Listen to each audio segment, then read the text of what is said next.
Cameras live. Good afternoon, fellow directors, those watching at home, and welcome to today's Corporate Services Committee meeting. Before we start, I'd just like to acknowledge that we're gathering virtually throughout the traditional unceded territories of the Coast Salish people, and welcome you to today's agenda.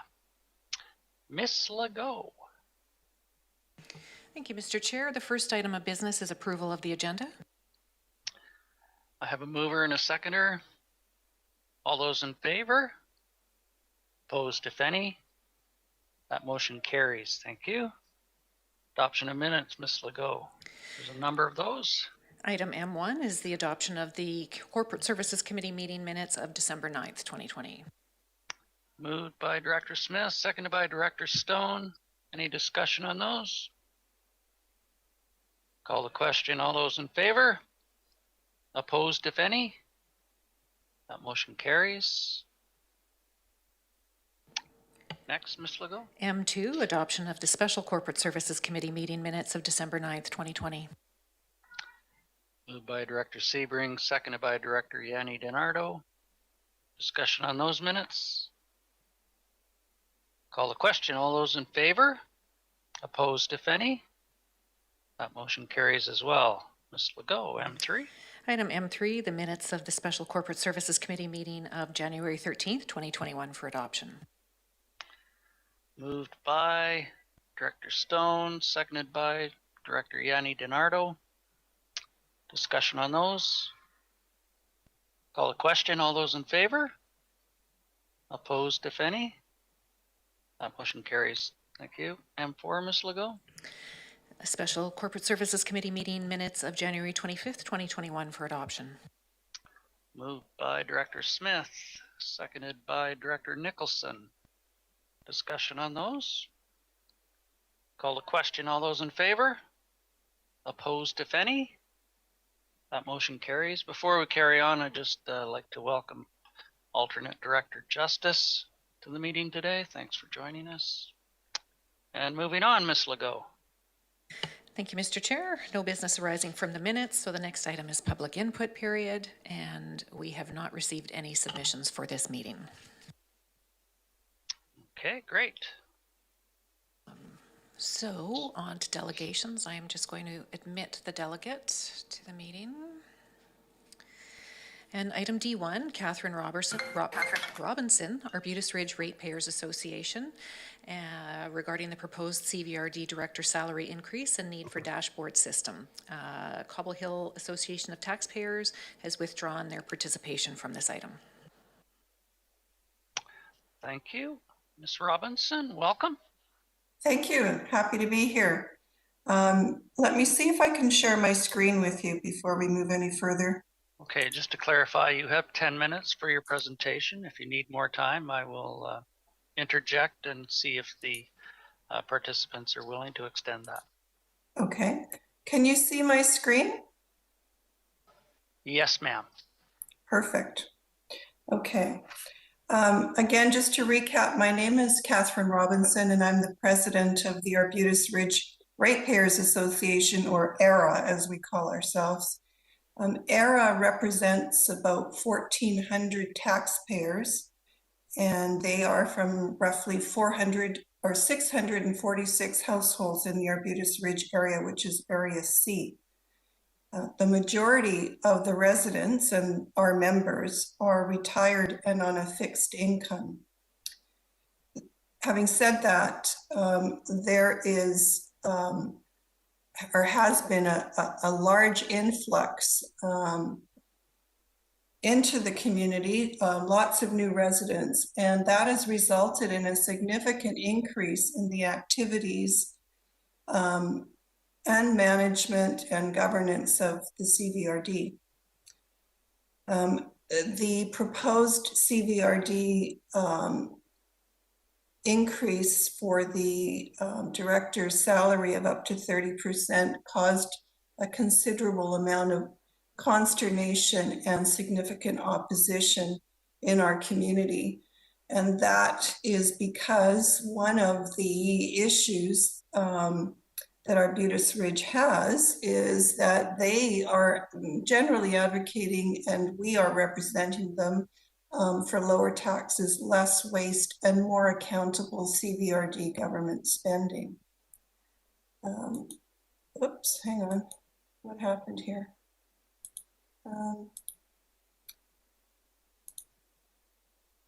So the community observation is that property taxes are increasing year over year, but services are decreasing. And the residents and ERA members see a long list of needed services and amenities, which are pledged by the CVRD at various times, but are generally, prefaced with the caveat that they're on hold until funding is available. So the community perception, the Arbutus Ridge community perception, is that funding substantial salary increases now, given the COVID hardship, the economic hit as a result of COVID, and the lower tax revenue, puts the CVRD director's personal wishes at the top of the list. It makes a sham of CVRD's position that funding is not available for needed community amenities. So the perception, however, needs to be taken seriously by the CVRD because it promotes the cynical view that the directors are more interested in their financial well-being than in providing the public service that they were elected to provide. So I think that's something that the CVRD directors need to consider. We've collected over 200 letters directed to each of the CVRD directors, which oppose the 30% salary increase. The position of the ERA members is that any salary increase should be limited to a cost of living, and that the CVRD needs to implement a dashboard system in the interests of public accountability. Now, these dashboard systems are currently in use in many of our neighboring cities, including Victoria, Nanaimo, and Richmond. We've contacted virtually all of them, and they have generally advised that their dashboard systems are built by their in-house staff using easy Microsoft BI in a short period of time, in some cases just a couple of weeks. So it's not an expensive process. It's not a requirement that the CVRD go out and spend a gazillion dollars installing a complicated system. This is primarily Excel-based and enhanced and generally constructed by in-house IT. So the benefits of a dashboard system for both the CVRD and the public are obvious, and I'll get to that shortly.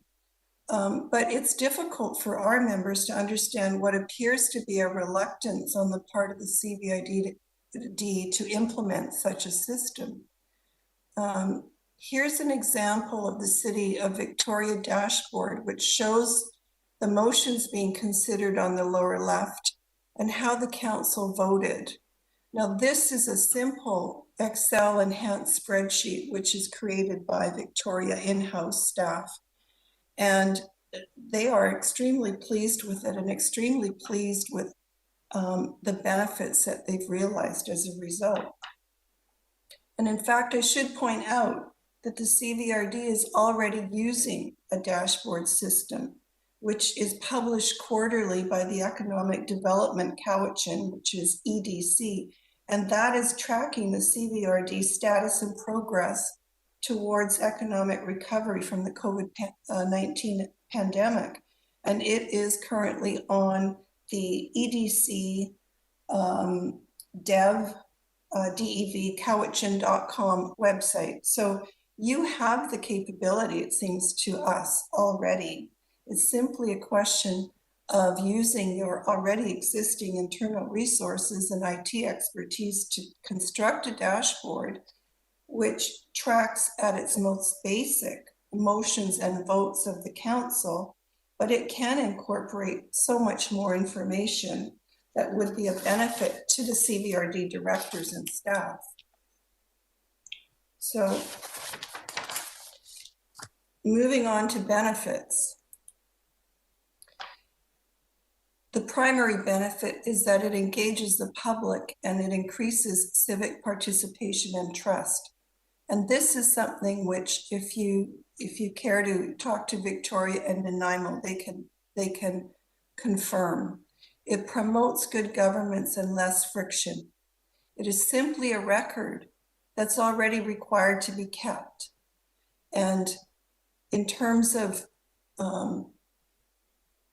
efficient time usage by the CVRD staff and directors, there are so many meetings and committees that directors often cannot recall the issues or how they voted. And I've seen this personally by attending some of the meetings where it's come up, because you can't possibly keep it straight in your own mind, what you might have said or how you might have voted on a particular issue over time. So there's no need for you to search the minutes or rewind videos to find the records. And the dashboard itself can be completed by IT or legislative staff during the actual meetings to a large degree. And the agenda can be built in, and a click will bring the motion into view. So in short, a dashboard system is a low-cost productive tool that should be implemented by the CVRD in the interests of good governance and public transparency. And frankly, my sense from talking to our neighboring municipalities is that it's getting to the point where not having a dashboard system for the CVRD directors to use is in fact indicative of substandard governance on the part of local governments. On a more personal note, and tying it back to the salary issue, if the CVRD constituents can more easily view the activities and hard work of the CVRD directors because of a dashboard system, then perhaps the CVRD directors would find it easier to justify a salary increase in the court of public opinion. As it stands now, ERA is aware of a public perception that because the CVRD are putting their own financial well-being first by seeking a large substantive salary increase and avoiding the public accountability and transparency into their activities, the element of distrust simply increases. So if the CVRD directors' concern about implementation of a dashboard system is cost, then given what we've just shown you, the cost of effective implementation is low and the obvious benefits of a dashboard system are high. So the decision not to implement such a system is hard to justify, given the intent of the CVRD directors to vote themselves a substantial salary increase. So I have here, these are all the letters that will make their way physically to the CVRD office, addressed to each one of the directors. So this for ERA, and I'm pretty sure for other ratepayer associations, is a very live issue. And we're taking an active interest in seeing how the CVRD directors deal with it. So that's the end of my presentation, and thank you very much for your time. Much appreciated. Great, thank you very much, Ms. Robinson. I'll let you stop sharing your screen so my participants can come up. I'm sure there may be some questions or comments. Okay. So So just bear with us while everybody else comes into view. I do have Director Sebring. Who else did I see? Director Wilson. Anyone else while I'm looking? Okay, I'm going to go to Director Sebring and then Wilson, please. Thank you, Mr. Chair, and thank you for the presentation. I'm not going to comment on the dashboard piece other than to say that I know that in the North Cowichan context, our IT staff have been overwhelmed with just trying to get everybody working from home. I mean, that in itself, we found out at a committee of the whole meeting last night, was about an $86,000 additional touch for IT just to deal with COVID. So to say that it's simple, it probably is, but at this point in time, I expect the same holds true for the IT staff here. It's not to say it couldn't be done, but that is part of the context. To the pay increase, I haven't been paying close attention to this one because it doesn't affect municipal directors. The proposal was just for electoral area directors, not for municipal directors such as myself or Director McGonigal or some of the others who are here from the municipalities. But I would ask a question to staff because it was my understanding that we didn't go ahead with this for this year and that it's been sort of kicked out to the next budget year. But I could be wrong on that because I haven't been paying too close attention to it because it's not really it doesn't impact me. But through you, Mr. Chair, I see Mr. Keever's popped up. I'd like to know the status of that proposed pay increase. Recognize Mr. Keeber. Thank you, Mr. Chair. So the 2021 budget does not have a 30% pay increase for elected officials. The budget is 2%, and that's the policy, the procedure for the board to have the same pay increase as the unionized staff. 30% that was referred to was an item that was looked at earlier in 2020. It was decided to not go forward with it by the board. So that's not something that the staff are looking at the moment. Will it come up in the future? It possibly can, but at this point, it's 2% and the same increase as the union gets. Thank you very much. Thank you, Mr. Chair. That concludes Director Sebring. Okay, I have Director Wilson next. Yeah, thank you, Mr. Chair. Basically, it's just to say thanks to Miss Robinson for taking the time to present this subject, which is quite important because one of the points that she brought up was quite interesting. The recall of how directors voted, and that's a very valid point because there are times when I would have to rewind through all sorts of things too. I'm pretty certain I know about 90% of it, but there's that odd 10% that I can't. So I'm very much in favour of a system like this going forward. As far as I know, as far as the pay rise is concerned, we do have in plans for a committee to review what has previously gone forward, and I think they'll be talking about this in the next few months. So let's see where that one goes. But thank you, Ms. Robinson. I really do appreciate what you've done here. Okay. Director Wilson. Can I just respond to Mr. Sebring quickly? On the point of increases? On the dashboard. Okay, yes. Yeah. I take your point about people working from home and there being increased costs, but hopefully that's not going to extend more than the next few months. At some point things will normalize. My understanding from my discussions with the IT staff in Victoria is that for them to create the dashboard that you just saw was probably about 2 weeks work. So if it's part of their normal course of duties, whether they're at home or in their office, it's in front of a computer, and it's certainly not going to cost anywhere near $86,000 to do. Anyway, just the point I wanted to make. No, fair enough. And I don't want to get into a debate between yourself and the delegations. So that was just for clarification.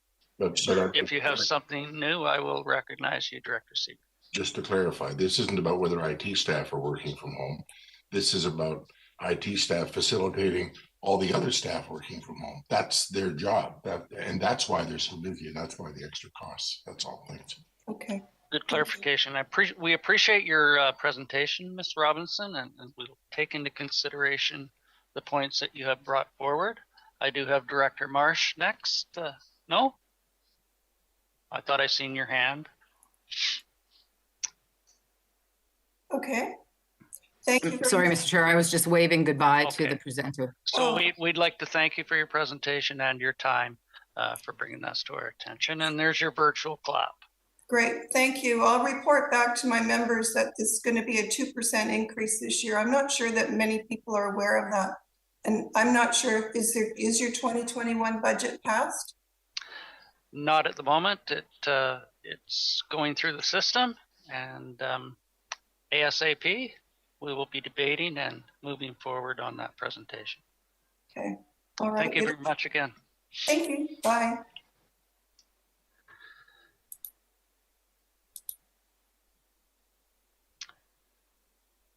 Just let Ms. Legault remove the delegation. And moving on to correspondence, Ms. Legault. Thank you, Mr. Chair. Item C1, correspondence from Patrick Frechette, General Manager, Arbutus Ridge, regarding Arbutus Ridge change in Canada Post's mail identifier, and this is for direction. Okay. Director Wilson. Thank you, Mr. Chair. Yeah, I've been in contact with it's a different organisation than the one we just heard. This one is the Strata Council, and they have looked into this. It's been going on for a couple of years, as far as I know. And what I'd like to see, there are still some unanswered questions as far as this is concerned. So I wonder if I could ask if this could go forward for a staff report to come back to look into the ramifications and any other things that we may not be aware of that's in the letter here. I do appreciate that the Strata Council has done a huge amount of work on this so far. And in principle, I have no objections. I'd just like some more information that the staff could possibly report back and investigate. Okay, I have Director Sebring, then Director Stone. Thank you, Mr. Chair. I wouldn't have any objection to referring this to staff, but this is complicated. I mean, I'm the mayor of North Cowichan, and my business card says my mailing address is Duncan, BC.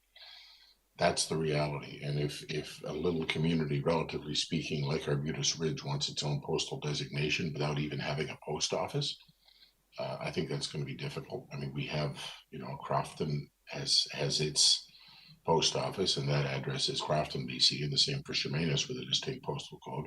But even Maple Bay, where a good chunk of our residents live in my municipal context up in the properties, their address is all Duncan. Many more people there than in Arbutus Ridge. So I'm not optimistic that this would get anywhere with Canada Post. I remember when Tom Walker was mayor, every time we went to UBCM or FCM, he'd walk up to the Canada Post booth at the trade show and throw his card on the table and go, "What's the matter with this? Fix it." And they couldn't, because that's just how Canada Post sets things up. So staff report, yeah, maybe, but based on the history, I'm not really optimistic this is going to go anywhere. Thanks. Thank you, Director Stone. You're next. Anyone else while I'm looking? I have Director Smith's hand up. Yeah, it was just same comments, right? Like if you go, Yellow Point, Director Martman lives in Ladysmith according to his mail identifier. It's my brother over there. But Saltaire has the same thing, depending on where you are in certain electoral areas, you could be showing up as Chemainus or Ladysmith, or it's like that throughout the province. And my understanding in the past has been that it is kind of connected to a post office.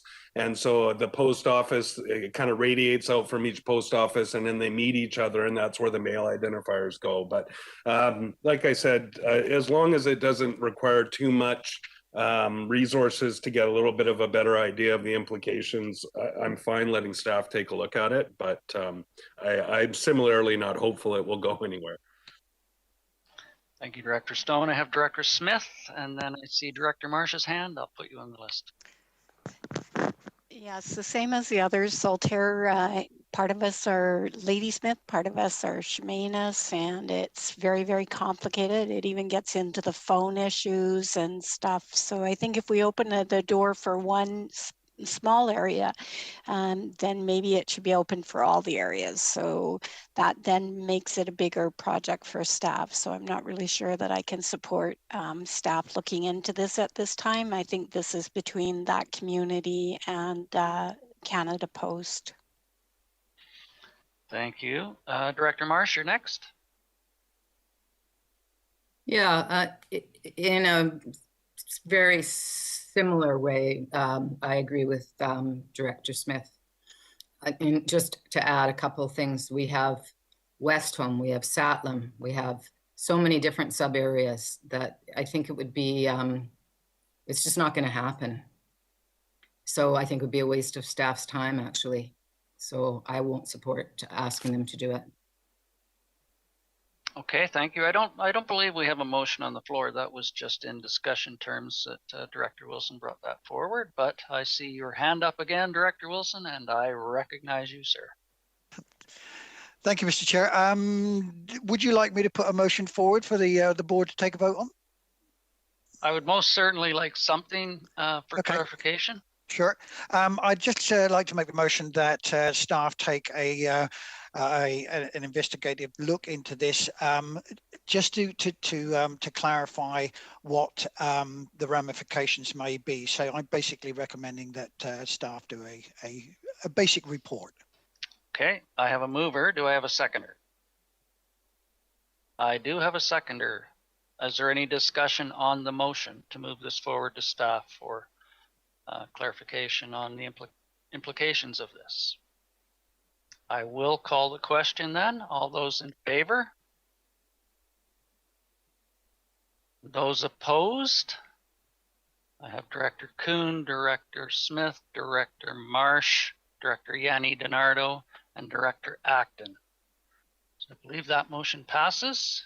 It will go to staff for a report back on the implications of that request. Thank you, Director Wilson. Director Stone, please.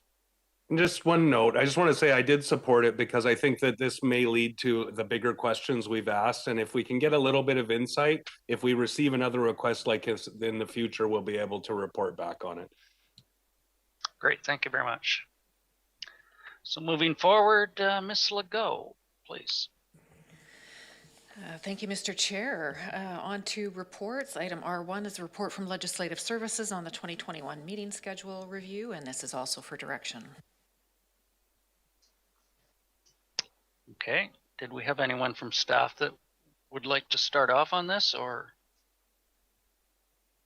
Director Acton, you had something? Well, I think a couple of things that need to be discussed is scheduling EASC during UBCM, and which I'm not in favor of, and a break in August, which I am in favor of. I feel like we're still in this process of WebEx meetings. It's really challenging for an alternate to step in right now. So, and then you're not actually, we could be not even actually going anywhere. So never having a break and never taking that break, that I think is important. Thank you very much. I'm going to go through my list and make sure I didn't miss anyone. I have Director Stone, Director Wilson, Director Yanni DiNardo, and Director Nicholson. Director Stone, please. Thanks.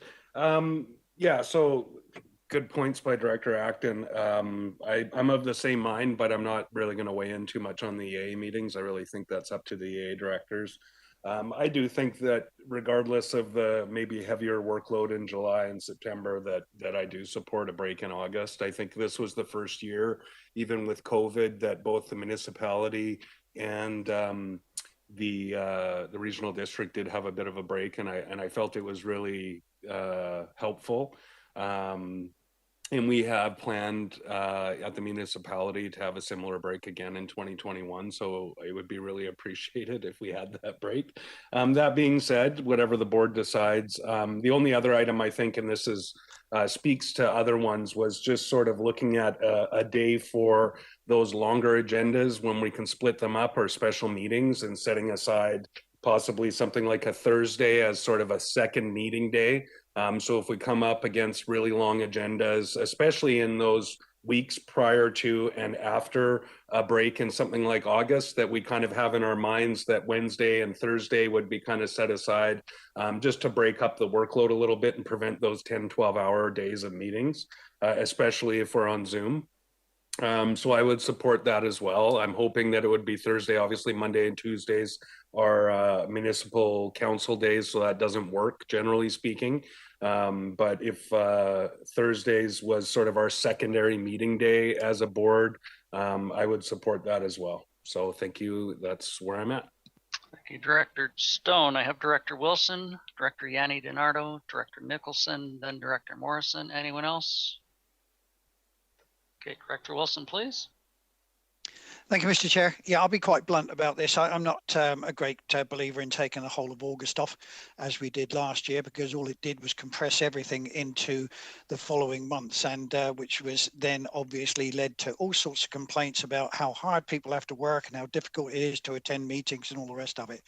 As far as I'm concerned, we were elected to represent our constituents, our residents throughout the year. And while it might be very nice to take August off, it doesn't really help much at all. I'm not in favour of that one little bit. Thank you, Director Wilson. Director Yanni DiNardo, please. While you're swatting there, did you get it? I did. Excellent. And it was, yeah, okay. Anyway, you spotted that, did you? Thank you very much, Mr. Chair. I'd just like to say that I found that having August off was extremely valuable. But August off for us as directors is just those meetings. We are always on. I work all of August whenever there's somebody calling or a resident that needs something. So the August is the downtime from the meetings. And so I think that this does rejuvenate everyone, including staff. And a lot of us still continue to work. It's just not the main meeting. So I would like to move option 1. You're moving option 1. Do I have a seconder on that? Director Smith seconds. I still have a speaker's list, but I'm going to look for discussion on the motion of moving option 1. Director Nicholson, please. Thank you. So we're talking about option 1. So I am in support of option 1, but I am also in support of Director Stone's comment about setting aside, leaving Thursdays open for spreading out meetings when things get really bunged up. Because I find that we are not productive when we have very long meetings. And that even applies for when we weren't on virtual screens. So that would be my preference. Thank you very much. Director Morrison, please. Hi there. I really wish I could have had a chance to share before the resolution was put on the floor. So August is a very busy time.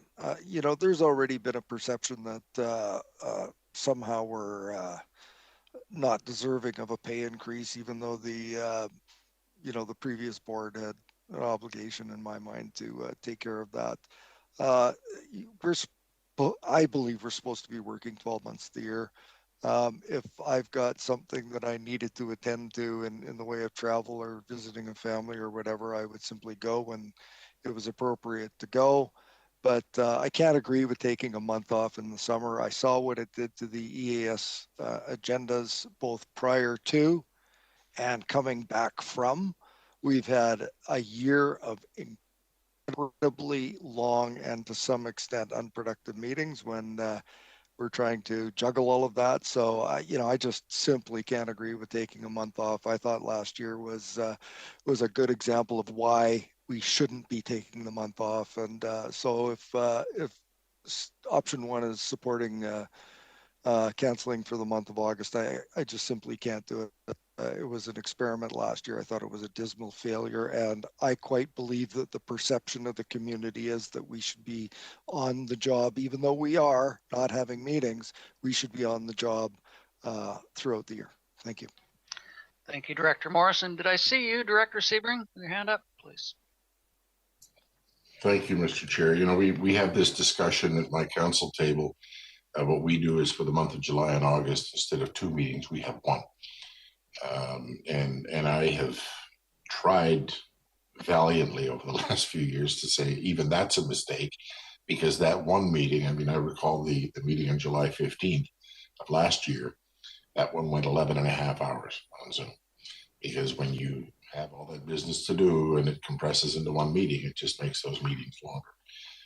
Not having any meetings in August, I mean, I can recall the meetings we had in early September to get things going again.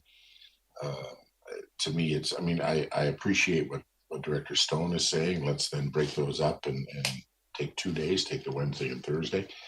But particularly in this era of remote meetings, I don't know that we'll be off WebEx by August, but even if we are, in terms of the mandate, I suspect that with the technology that we've developed because of COVID, there will quite likely be an opportunity for some of us to be in person and some of us to be remote. And, you know, if people are away, I mean, that 15 or that 11-hour meeting on July 15th, I chaired from a hotel room in Alberta because I was visiting my grandkids. So, I mean, the technology allows us to do it. So I won't support canceling every meeting in the month of August. Cut it down to 1, that might work, but canceling them all, we're just robbing Peter to pay Paul because we pay for it later. So thank you. Okay. Anyone else on the motion, number 1? Director Smith. Thank you.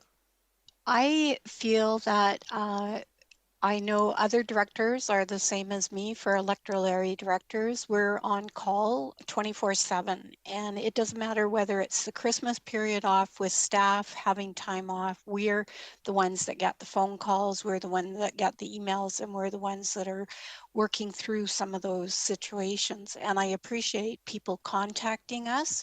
I think it's really important that they feel they can reach out to us. At some point, though, we do need some time off. If we were staff, we would have earned a certain amount of holiday time to go away. And last year, I really appreciated the August off because it gave me time to work through some Saltaire water system island health issues and work through a lot of different things that would have been on top of my other with all the meetings. So I did appreciate the month off. It also gave me an opportunity to spend time with family, even though we were trying to do physical distancing. It's been a really rough year for us. We're now coming up to almost a whole year that we've been sitting in cubes. We've been running all over the place trying to help people. So I think that we do need a break. And I know staff, they also are able to then book that period of time off. And that's also a good part. I do appreciate Director Stone and his idea of having the Thursdays in, say, July and September set aside for those additional times so that we can divide the meetings and still have the time off. So I do support this motion at this time. Thank you. Thank you, Director Smith. Any further input on the motion to go forward with option 1? So I'm going to call the question. All those in favor of option 1? Excuse me. Those opposed? Director Sebring, Director Kuhn, Director Morrison, Director Wilson. That motion carries. Ms. Legault, moving on. Oh, sorry, Director Stone. Was there not any further direction other than that option that we should look at? Like, did we want to talk about the scheduling that sort of reserving that second day after a regular Wednesday meeting for potential Thursday meetings, because it's not just July and September either. It's just that, you know, I think that when we review agendas, you can sometimes see, oh, that's going to be a long day. And we can see that we're setting meetings starting at 9:30 and our last meeting starting in the afternoon, knowing full well it'll go through dinner time. So I just wonder if the committee has any appetite to sort of, it's just more for our personal scheduling that we kind of keep those Thursdays open a few weeks in advance. It wouldn't be last minute stuff, but staff could give us a heads up if they think there's some mass building on an agenda, and sort of get a notification out that we should have a split the meetings up for a Wednesday and a Thursday. Anyway, just putting it out there. Oh, good point. I have Director Yanni DiNardo, Director Nicholson on my list. Thank you, Mr. Chair, through you. The option one also talks about a special meeting could be scheduled if urgent matters arose. Does that not cover it? You want it specifically to say a Thursday of the meetings? If I may, Mr. Chair, just as a response, the experience has been both for workshops, training, special meetings, that every time we've tried to schedule them, it gets pushed out weeks and weeks and weeks because people are saying, nope, not available. I'm not available. This many people aren't available. So it was just sort of saying that if we set a weekday that we could use, being Thursday the most convenient, mostly looking at most other schedules, would be just that kind of like that. It's not, we're not scheduling Thursday meetings unless necessary, but just so that the board is kind of in their mind saying Thursday is that sort of extra day we set aside if necessary. I don't know if we need a motion for that, but we do need to get over this issue of every time we try and schedule a workshop, a training opportunity, that directors are saying, oh, I'm busy with other things. So it was more about trying to set aside that day. Thank you for the clarification. Follow up, Director Yanni DiNardo? So because of that, if I'm seeing that that's an issue, should it not be a motion then, so that or is it just staff direction? I'm just seeing that if it's such an issue when we have to set up things, and I've noticed that has been a challenge, I don't know if we have a motion that we can put out on that. So I don't know if we need a motion or just staff direction. Director Stone.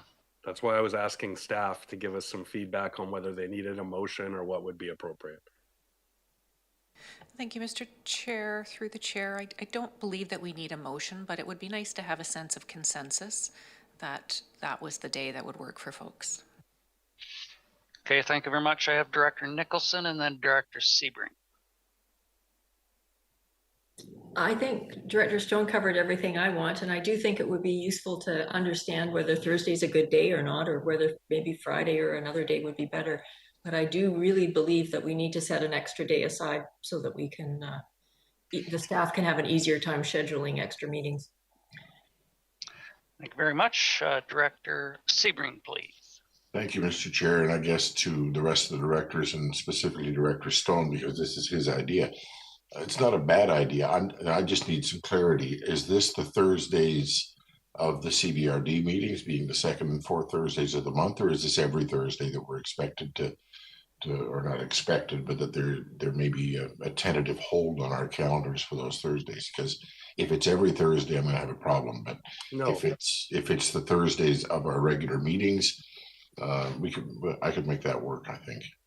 Yeah, sorry, that was my intent, that it would be just that. And again, we're not going to hopefully it won't be last minute. It would be like we see something's building. We have a special RSC meeting we want to schedule coming up. It would be nice to know if the directors were all supportive of that being Thursday. Legal workshops, whatever the training opportunities are, the Thursday after the regular CVRD Wednesday meetings. Okay, I'm good with that. Thank you. Yes, Director Salmon, please. Yeah, thank you. Assuming we're okay with that. I think we still have outstanding is the September 15th EASC that conflicts with the UVCM. So I don't have a strong opinion on that. Although, a question, does anyone know, is it going to be a virtual UVCM? Has that been decided yet? Director Morrison, you probably have an answer to that. Undecided at this point. Okay. That sort of clarifies. Thank you. at this point, we'll be staying along the same lines as we are currently until new health orders come out. Okay. But given the discussion, I believe staff has heard that there are a number of directors, and perhaps I'll just go around and see if you would be in favor of setting aside the Thursday following, if needed, for follow-up possibilities on discussions. And I'll go to some of the corporate services during budget. I think to spread those out over 2 days would have done us more justice and better decision making than trying to cram it all into 1 day. So I am very supportive of allowing that option if need be. And if I can just, I don't want to make a motion or anything, but if I can just have a show of hands of those that could put their Thursdays on that for additional. I think we have the majority that would be able to be doing that. So just staff has taken that into consideration, and also the September 15th EASC, whether or not the UBCM goes forward virtually or not. I believe they have taken that into consideration too, Director Salmon and Yanni DiNardo. Hopefully that suffices. Moving on, Ms. Legault. Thank you, Mr. Chair. Item R2 is a verbal report from Finance regarding an opportunity for a presentation by Municipal Insurance Association of BC and requesting director input on interest and suggested focus areas. I believe staff is going to speak to this first, and then I'll come to you, Mr. Wilson. Thank you, Mr. Chair. Yeah, finance staff were approached by the CBRD Municipal Insurance Association representative, and there's an opportunity for the Municipal Insurance Association to come out and do presentations. One was done earlier, I think a couple of years ago, right when the newly elected board came in. So once again, there's an opportunity for that. Right now, there's a 2-part online seminar that they've developed. The first one is a 20-minute seminar for part 1, and that's the general background discussion about MIA. But part 2 is a customized webinar that outlines the member's specific experience with MIA, including the financial value it has received, its claim history, and the member services it has access. So there would be an example of what could be presented if there is an appetite by the committee to have MIA do a presentation, as well as if there's any other topics. MIA has requested that we have those topics in advance so they could prepare. Thank you, Ms. Weiner. I have Director Wilson, and then I have Director Smith. Director Wilson, please. Brilliant idea, Mr. Chair. Let's do it. They do a great job, those guys, and the more I hear from them, the better for me. Thank you. Director Smith, you're next. Thank you. I appreciate this. I brought this forward to staff and asked if this was something that we could do. I think that with COVID and insurance involving COVID, this is something we need to be more aware of. And also I noticed that they have a new events policy that may be something that could be used for especially electoral areas, holding events in parks with nonprofit organizations. So this is something we have an opportunity to also ask about. So thank you. I appreciate bringing it forward, Ms. Weiner. Any further discussion? Any other directors? So I don't think we have direction to staff on how we want to proceed with this, or any other topics that may be presented. So your pleasure, directors. Director Yanni DiNardo. Thank you, Mr. Chair. I was just wondering, so there is already a webinar that any of us can sign up to personally for MIA, or this would be a webinar specifically designed for us? Ms. Weiner. Through the chair to Director Yanni DiNardo, there's an online seminar that's been designed, but it's a 2-day to be presented at a board or at a board meeting.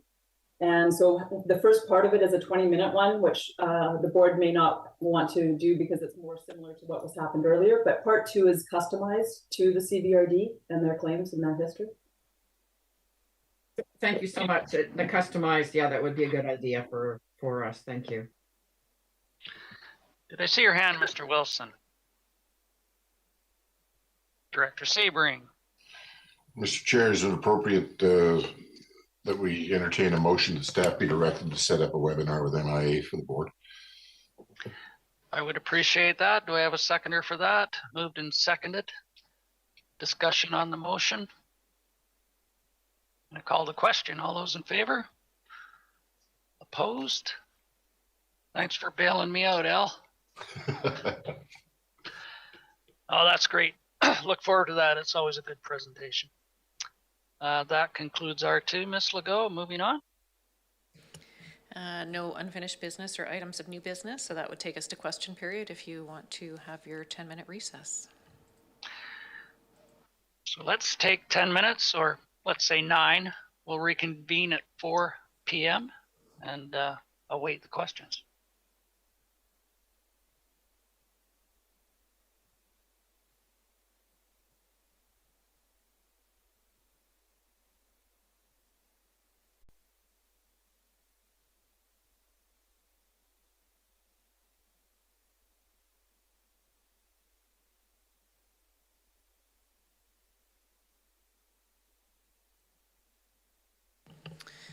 Cameras live. Welcome back, directors, and those watching at home. Moving to question period, Ms. Legault. We have not received any submissions for question period today. Thank you very much. But we did have a 10-minute break, and I note that Director Sebring did suggest that the reason for internet slowness was the snow in Chemainus today. So I appreciate him taking responsibility for our internet connection. Thank you for doing that, Mayor Sebring. Appreciate it.